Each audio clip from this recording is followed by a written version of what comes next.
अब प्रसंग चल रहा है कि सच्चे साहिब, सच्चा साहब, सत साहब, सत साहिब कहो, सत साहब कहो, यानी जैसे आदमी जब कति दुखी हो जाए कहा हे सच्चे मालिक, हे सच्चे भगवान, हे सच्चे स्वामी, यानी इसका मतलब है को नकली स्वामी भी से अपना। नकली स्वामी कौन है? जैसे ब्रह्मा विष्णु महेश, ये यहाँ के हमारे नकली स्वामी हैं, इस जेल में मालिक हैं। क्या बताते हैं?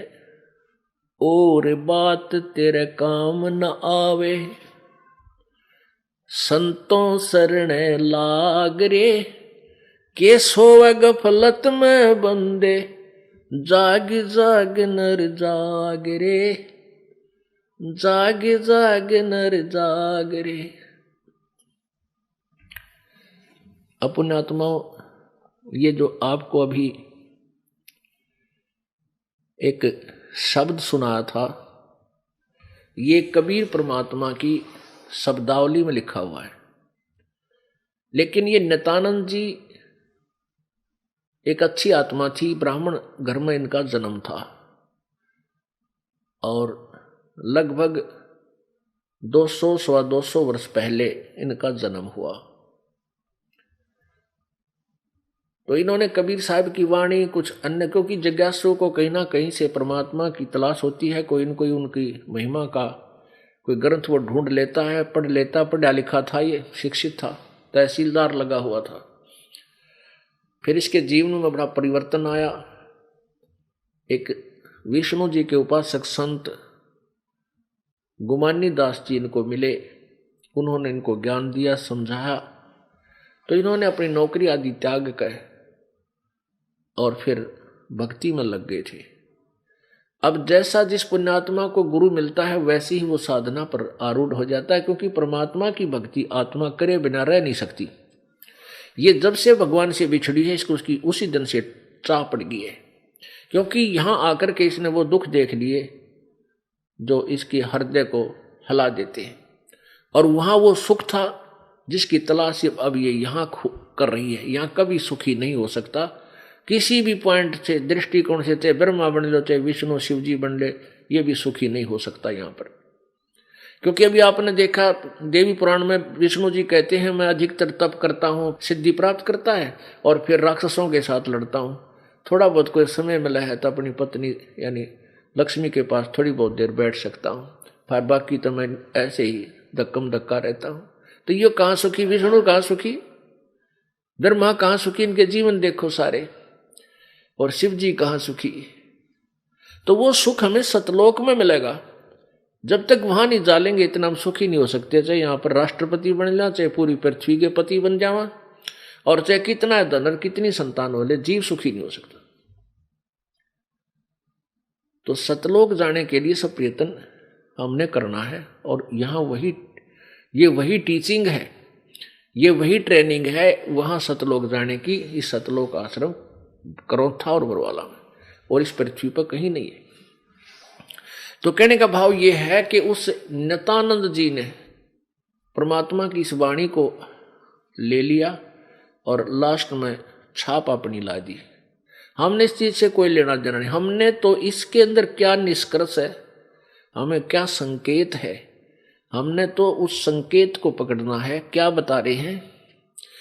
और बात तेरे काम न आवे, संतों शरण लाग रे, के सोवे गफलत में बंदे, जाग जाग नर जाग रे, जाग जाग नर जाग रे। अब जागना क्या है और सोना क्या है? हम सो रहे थे अज्ञान अंधेरे में और मोह ममता की निंद्रा में हम गहरे सोए पड़े थे। अब परमात्मा हमें जगा रहे हैं अपनी वाणी के द्वारा, आवाज लगा लगा के। क्या बताते हैं?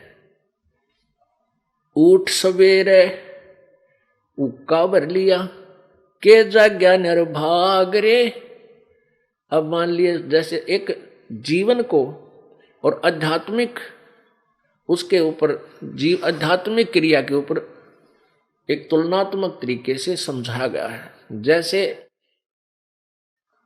कोई सोया पड़ा है निंद्रा में, वो उठ गया, उठा दिया किसी ने, और उठ कर उसने क्या किया, हुक्का भर लिया या बीड़ी ला ली, सिगरेट सलगाड़ी, उठ जो फू फू धुआं कर दिया, सारे घर में बालक सोए, उनका भी धुआं चढ़ गया, आप भी पाप का भागी, और उन बच्चों को और दोस्त उनको और स्वास्थ्य खराब करे, स्वास्थ्य अच्छा उनका। तो कहने का भाव ये है कि उठा और जाग्या, जाग भी गा, उठने योग कुक्रम शुरू कर दिया। बता के जाग्या इसका अच्छा, कहते हैं सुक्रम करा ना कोई करी तन बंदगी, फुटे तेरे बागरे। अपने आत्मा इसको दो तरीके से लाया जाता है। अब जागना क्या है कि आप भक्ति नहीं कर रहे, सत्संग के वचनों से आप एकदम फड़क जाती है आत्मा, अकर तेरा गजब हो, परमात्मा तो भजना चाहिए, जीवन हमारा जीवन जा रहा है। क्योंकि सत्संग के वचन, परमात्मा की वाणी इतनी मार्मिक है, इस आत्मा को धंधेड़ कर रख देती है, इसको विवश कर देती है। तू क्या कर रही है नालायक, इस मन के चक्कर में आके, और क्या करना चाहिए था तूने, ये डले डोते असंग जन्म हो गए तुझे, अब तक आज तक कुछ भी नहीं मिला। सच्ची भक्ति करो सच्चे साहब की, उस पूर्ण परमात्मा की। तो ये पहले एकदम फड़क के उठती है, जाग जाती है, फिर भक्ति करने के लिए कहाँ चलती है, कोई मंदिर में, कोई मस्जिद में, कोई गुरुद्वारे में, कोई पहाड़ पर चढ़ गया किसी मंदिर में, वहां भगवान मिलेगा। तो इसको गुमराह करने वालों का अंत नहीं, क्योंकि काल ने निरे दूत छोड़ रखे हैं भ्रमित करने के लिए। अब जैसे ऊठ सवेरे हुक्का भर लिया, मान ले आपको भक्ति की लगन भी लाग गई, आप जाग गए और जाकर लेकर लोटा मंदिर में पहुंचे घंटी बजान, तो क्या जाग गया वो, क्या लगन लागी तुझे, वो तो उल्टे को शास्त्र विधि त्याग का मनमानी जो पूजाएं तुम कर रहे हो वो व्यर्थ है। वो तो हुक्का सा भर लिया तने, दूने पाप कर रहा है। अब वहां जाके घंटी बजाते हो, घंटी में ना जाने कितने जीव सूक्ष्म लगे होते हैं, नो मारोगे टनाटन टनाटन करा, कितने जीव मार देते हो। और वहां से लेकर मंदिर तक गया, वहां ना जाने कितने पैरों के नीचे सुबह सुबह जीव मार दिए, पैरों के नीचे कीड़े मकोड़े ना जाने कितने मारे मंदिर तक जाने में।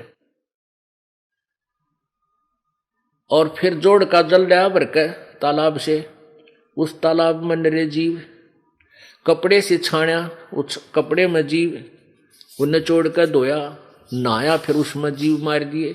और पुण्य एक भी को ना, क्योंकि घंटी बजाने में, मंदिर में जाने से, मूर्ति पूजा ये करने से, ये शास्त्र विरुद्ध साधना होने से लाभ एक भी को नहीं, पुण्य आपको एक भी नहीं, निरे पाप हो गए। गीता जी अध्याय नंबर 16 के श्लोक नंबर 23 में कहा है कि जो शास्त्र विधि को त्याग कर और मनमाना आचरण करते, मनमानी पूजा करते हैं, उनको ना तो सुख हो, ना उनकी गति हो, और ना उनका कोई कार्य सिद्धि हो, ना उनके कोई सिद्धि प्राप्त हो, अर्थात यूजलेस। तो उस सच्ची साधना के करने से लाभ होगा। वो सच्ची साधना केवल 3 मंत्र का जाप है, ओम तत्सत। इसके साथ हरिओम भी नहीं लगता है, नहीं। और ओम तत्सत ये जाप नहीं है। ओम ब्रह्म का और तत् ये एक और मंत्र है। ओम और तत् दोनों मंत्र मिलकर सतनाम बनता है। और फिर तीसरा नाम एक सत जो मंत्र है, ये और गुप्त मंत्र है। ये तीनों मिलकर के फिर ये पूर्ण कंप्लीट मंत्र बन जाता है, वो तीसरा सार नाम है। ये है परमात्मा पाने की ये शास्त्र अनुकूल साधना है। इससे पाप नहीं, इससे पुण्य ही पुण्य होते हैं और पाप नाश होते हैं।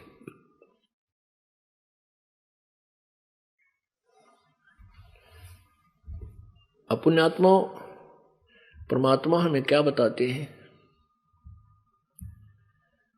कि अन्य देवताओं की जो पूजा तुम करते हो,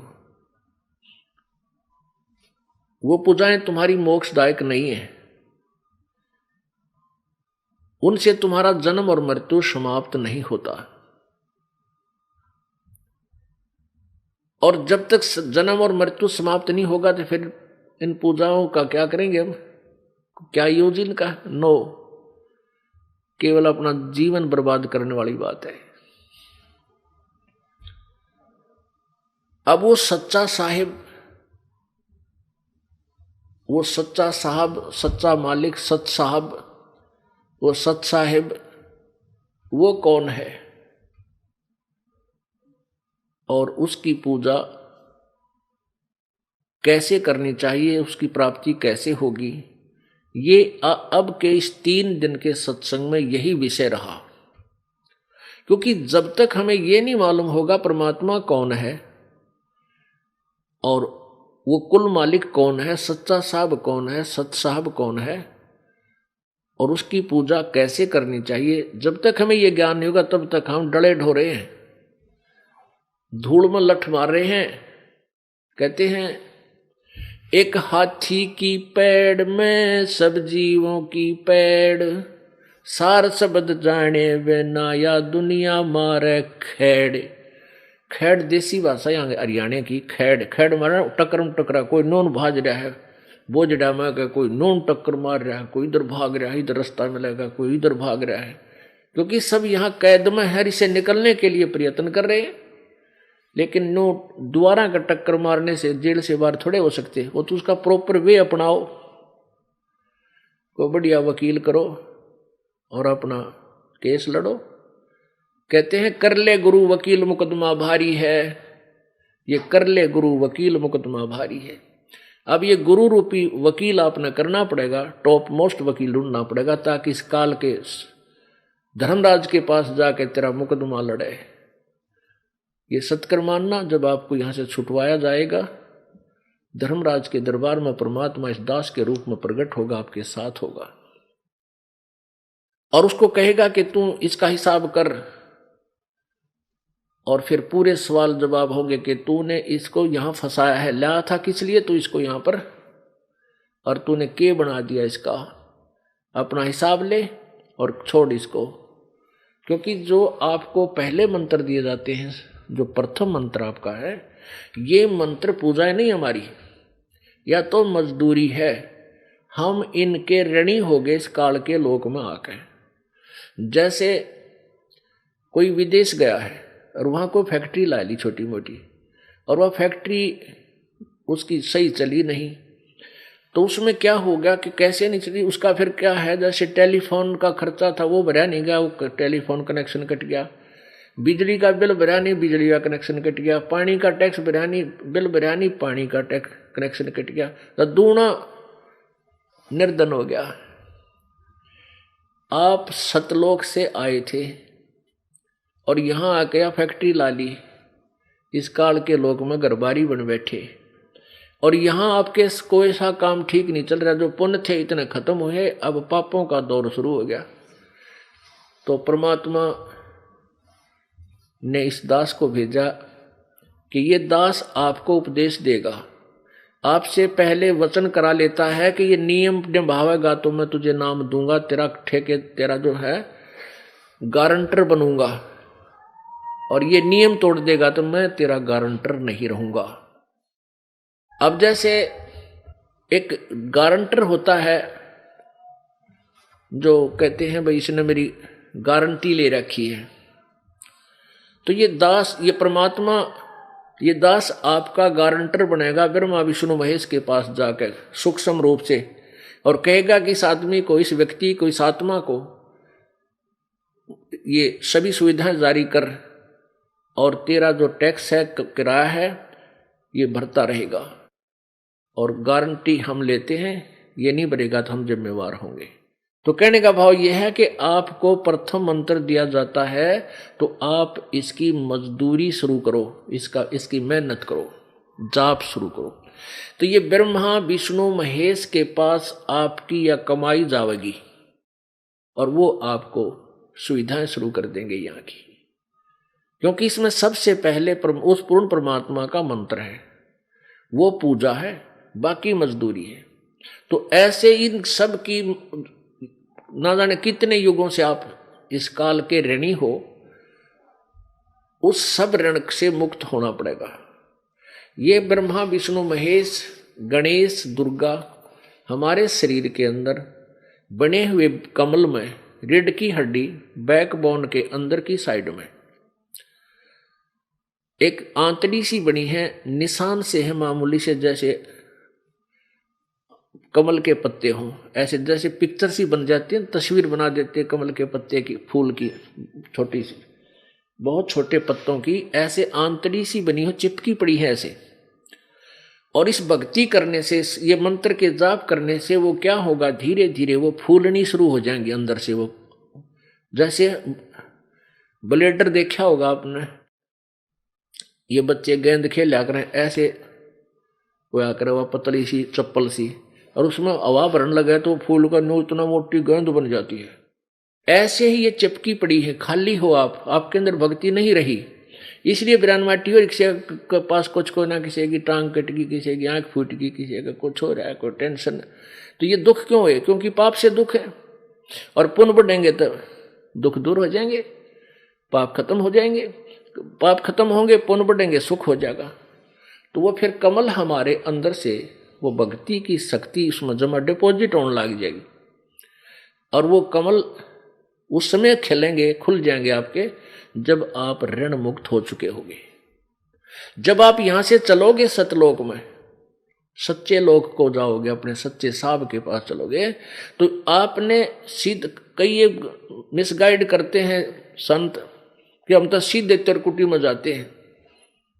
अरे तेरा गजब भैया, तिरकुटी क्या है? तिरकुटी तो समझ लो इंटरनेशनल एयरपोर्ट है, यानी अंतरराष्ट्रीय हवाई अड्डा, जहां से सब जिस देश को जाना चाहता है उसकी टिकट, उसका पासपोर्ट और वहां तक का किराया पहले पूरा, और उस देश का नो ड्यू सर्टिफिकेट पहले ले लेना होता है, तब वह पहुंचेगा, क्या नाम है, एयरपोर्ट पे, ना कोई ना जान दी एयरपोर्ट पे।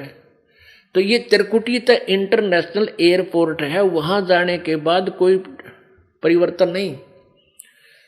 उस वहां तो जहां भी वो कौन जाएगा, जो यहां से पूरे कागज पूरे करके गया होगा और ओरिजिनल जिसके पास पासपोर्ट होगा, यानी डुप्लीकेट नाम देने वाले संतों से भी वहां नहीं जाया जाता। तो वो कहते हैं हम तो सीधे तिरकुटी में ध्यान लगाते हैं, हम कमल कमला के चक्कर में नहीं पड़ते हैं। अरे तेरा गजब, ये कौन जान देगा तुझे वहां इंटरनेशनल एयरपोर्ट पर, जब तक तेरे यहाँ का देश का सारे कागज क्लियर नहीं होंगे। इन्होंने तो इंटरनेशनल एयर यानी तिरकुटी तो ऐसी मान रखी जैसा बरवाड़े का अड्डा, बस स्टैंड, कोई भी पैदल पहुंच जाते वैसे पहुंच जाए, बड़का खेल बना रखा है, मूर्ख बना रखा है आपको। तिरकुटी पर पहुंचने से पहले तो आपका सारा काम क्लियर होना पड़ेगा, इन कमलों से चलना पड़ेगा। जीवात्मा हृदय कमल में रहती है, यहां से वह सबसे नीचे कमल में जाएगी, मूल कमल में। मूल कमल से फिर वो आएगी ब्रह्मा के कमल में, यानी स्वाद चक्र में, जहां ब्रह्मा और सावित्री रहते हैं। मूल कमल में गणेश जी रहते हैं। तो ये सब की कमाई मंत्र आपको दे रखा है। जब आप वहां जाओगे आपके कागज क्लियर पाओगे। गणेश जी जाते आपको वहां से आपको टिक मार्क कर देगा, जाओ आगे। फिर ब्रह्मा जी के लोक में वहां का भी सारा अकाउंट आपका क्लियर पाओगा। फिर नाभि कमल में विष्णु और लक्ष्मी जी मिलेंगी, और वहां से फिर हृदय कमल में शिव और पार्वती के लोक में वहां आएंगे। और फिर कंठ कमल में यहाँ पीछे को, इस यहाँ गले के पीछे रीढ़ की हड्डी जहाँ थोड़ी सी बैंड होती है, ये ऊपर नाक, इससे पहले चौड़ा सा स्थान है, यहाँ पर दुर्गा का कमल है। फिर यहाँ आएंगे हम, इसके बाद तिरकुटी का नंबर आओगा। जब तक ये नहीं आगे जान देंगे, तिरकुटी में कौन जान देगा तुमको। तो कहने का भाव ये है, ये आपको आज तक मिसगाइड करते रहे, हमें मूर्ख बनाते रहे कि बस ध्यान लगा ले 2.5 घंटे सुबह, 2.5 घंटे शाम में। कहते झूठा ज्ञान, तुम ध्यान कहाँ लाओ, ये बाद विदा चतुराई। तुम तो ये चतुरता दिखा रहे हो, मूर्ख बना रहे हो भोली आत्माओं को। जब तुम्हारा ज्ञान यूजलेस है, झूठा है, ध्यान कितना हो तुम इसमें। और वो परमात्मा तो अंड और पिंड के पार स्वदेश हमारा है। ये अंड कहो, ब्रह्मांड कहो, चाहे इसको पिंड कहो, क्योंकि एक ब्रह्मांड की आकृति एक अंडे जैसी है, इसको अंड भी बोलते हैं, इसको ब्रह्मांड भी कहते हैं। और इस एक ब्रह्मांड के अंदर जो भी कुछ है इस शरीर के अंदर विद्यमान है।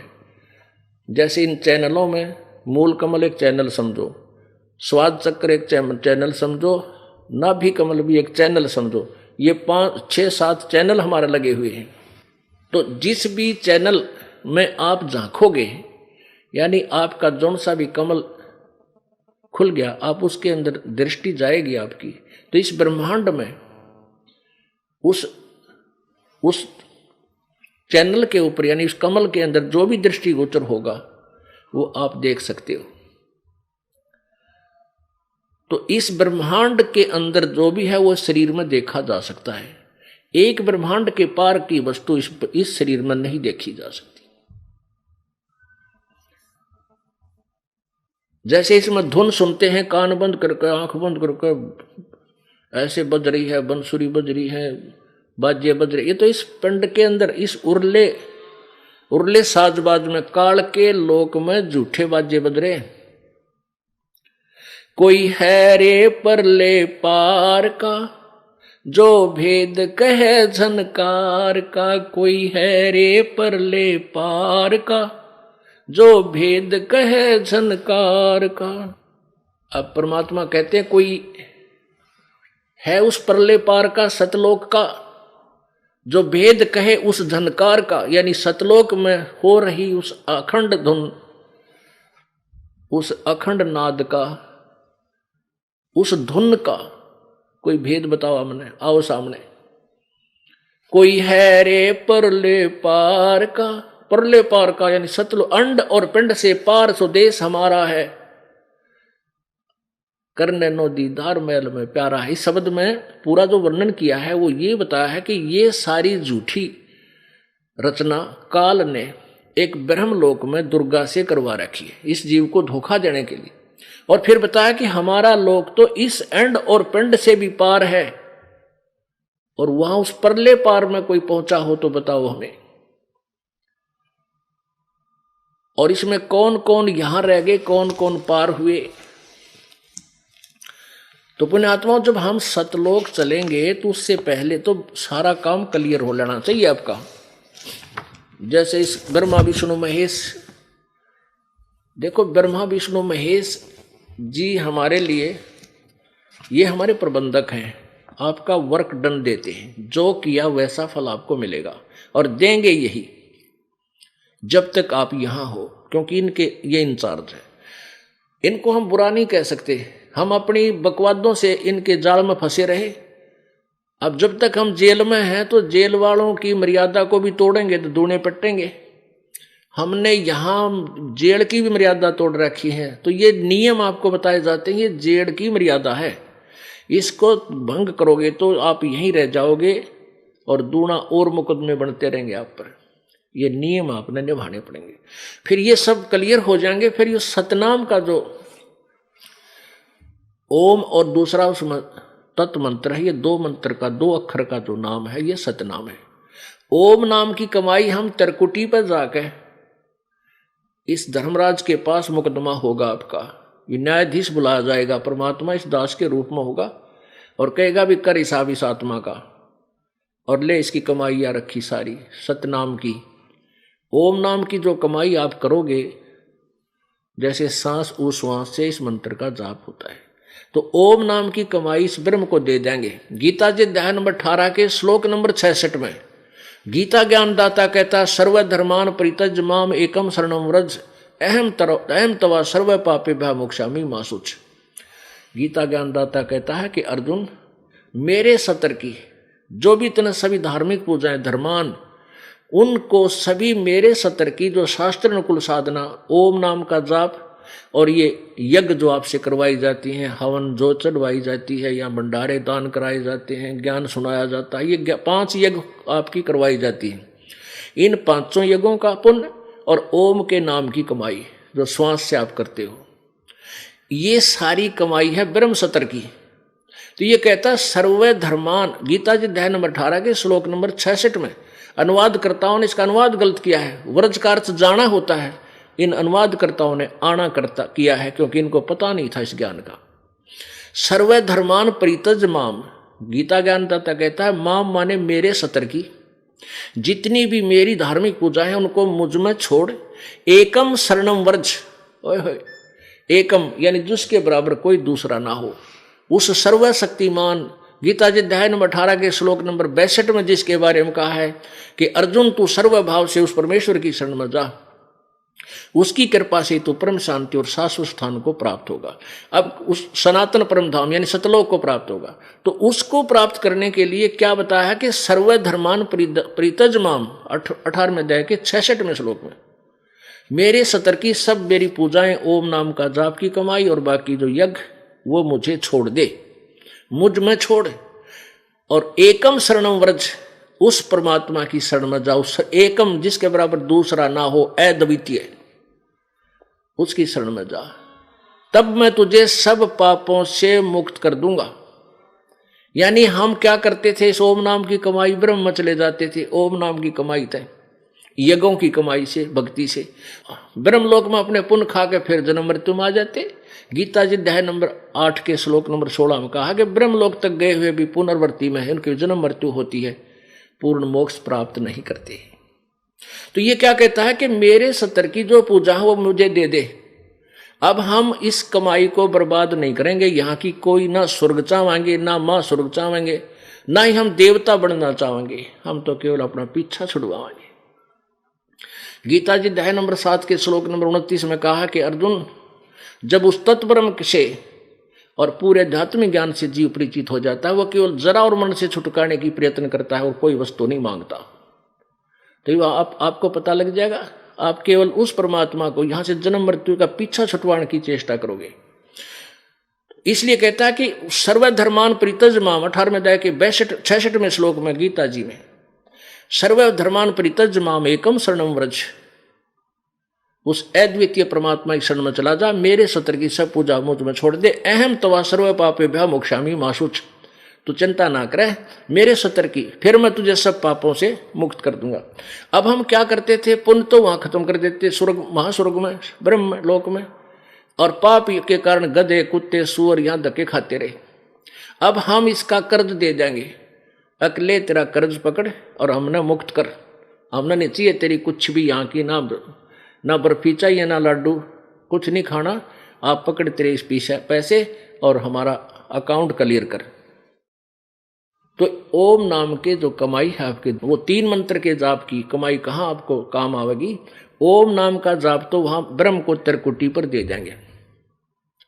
फिर हम चलेंगे आगे को, ये जो दूसरा मंत्र है तत्, ये और मंत्र है, इस मंत्र की कमाई आपको परब्रह्म को देनी है, क्योंकि इसके 7 शंख ब्रह्मंडों से हमने पार होना है।